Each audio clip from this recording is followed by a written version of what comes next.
Noong gabi ng ika-4 ng Pebrero taong 1899, isang insidente sa Santa Mesa, Manila ang nagpasiklab sa digmaang Pilipino-Amerikano. Si Private William Walter Grayson kasama ang dalawang kasamahan ay nakakita ng mga Pilipinong sundalo sa lugar. Nang hindi sumunod ang mga Pilipino sa utos na halt, binaril sila ng mga Amerikano at napatay ang isa.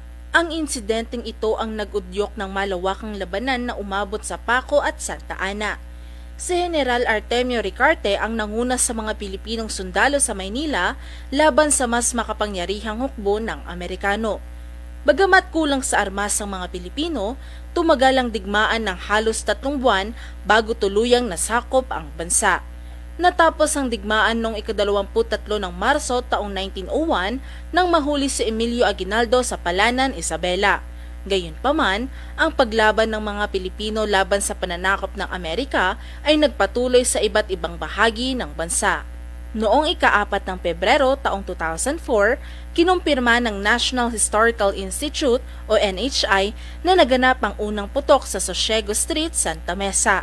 Inilipat ang historical marker sa lugar bilang pagwawasto sa kasaysayan. Marami pang kwento ng nakaraan na humubog sa kasalukuyan ang ating babalikan dito sa ANKN. Araw ngayon, kwento noon. Hindi talaga papahuli ang mga Pilipino kahit sa digmaan. Diba? Go kung Oo, go. sabi nga kahit kulang na sa mga armas pero lumaban pa rin ang mga Pilipino Oo. dahil naniniwala tayo ng mga Pilipino. Ay. Persistent. Yes, totoo. Mm. Kahit alam nilang talo sila at the end, talagang lalaban sila. Dugo at pawis ang ilalaban Pero nila. nanalo. Nanalo tayo! Wala, binenta ang Pilipinas eh. Hindi.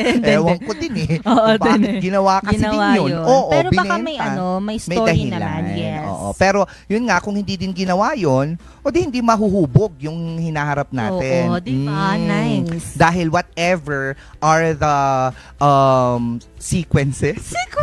Consequences. Oo, mali-mali kasi yung Oo, sinabi ko. right. Whatever Okay. are the things that happened in the Yes. past, has something to do. At may purpose, sabi Purpose, nila. yes.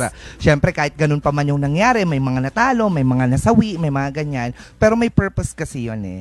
And look at the end result now. Oh, diba? Successful Talagang- naman kahit ganun ang nangyari. Yes. We are actually enjoying the things that the Filipinos have fought for before. Yes. Kaya wag nating binabasta-basta lang ang kalayaan na meron tayo ngayon. Oo, kaya yan ang magandang pinag-aaralan natin, yung mga nangyari noon. Oo. Para i-consider natin, ito na yung dahilan kung bakit tayo malaya Oo. ngayon. Pero hindi ibig sabihin nun, dahil malaya ka ngayon, Mm. kung sino-sino naman ang tinatapakan mo Tapakan dahil mo. sa sinasabi mong freedom na yan. Oo, Oo.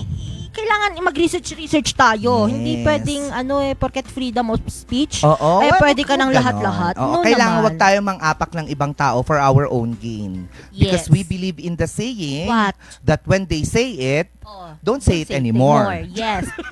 Don't say it anymore. Dami kong kasabihan, Oo, ano? ang dami mo. Gumawa kaya ako ng libro na Oo, ganyan. diba? Talaga, Tapos puro sabi kasabihan ko. mo lang. Kasabihan ni Bea. Oo. Mga Why not? makabuluhang kasabihan. Oo, yun lang.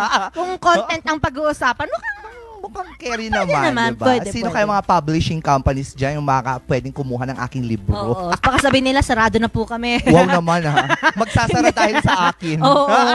Sige, sasama kita co-writer. Oo, diba? O, sige mga ka-MB.